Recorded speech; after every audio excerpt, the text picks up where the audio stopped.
আজকে বিকেলে চিঠি এসেছে, আমার বন্ধু চিঠির কোণে লিখে দিয়েছে, ভুলো না ভুলো না ভুলো না আমায়। আজকে বিকেলে চিঠি এসেছে।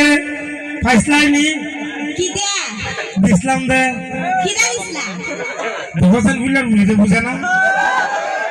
ও হো বুতটা ইয়ালা রাইন্দা খাইছি যে মজা লাগছে। কিরা করছ? রাইন্দা খাইছি। ও বুলার বুড়ি কই তোর কি তোর রাইন্দা খাইবে নাকি দিসলাম? মা দিকেরে দিসলা পরে দিছি কই তোর ট্যাঙ্গের মধ্যে সিডি বাইন্দা সিডিটা খুললা পড়তে। ইয়া আল্লাহ আমি আর কই আমি তো খাই গেছি গাইলে কে বুঝি দিছ রাইন্দা খাইতাম এটা। ওই গো তুইও খানিও খাইছ, পরে খাওয়া টুডো করে লই যাবো তুলাই দে। কইছে তে না এত কই তোরে খাইছি এলি কত কথা উনাই তানিতে। তুই কত না কইতা করছ? তুই বার গুলারে দা সিডি বানাইছি, তুই কি তা করছ? কারেন্ট বিলের কাগজ মনে করে তোর বাসা দাঁড়াইছ। এই কেরে করে যাই না বলে তুমি কে করে খাইলে এখন তো করে লে আবার ভিডিও লিখতে পারো। আমি লেখছি না বে, লেখাইতাম সাইমারা দিয়া। ও তুই কি লিখছিলা? সিডি হ্যাঁ সিডিতে লেখছি I love you. I love you too. কখন না বে সিডির মধ্যে লেখছি।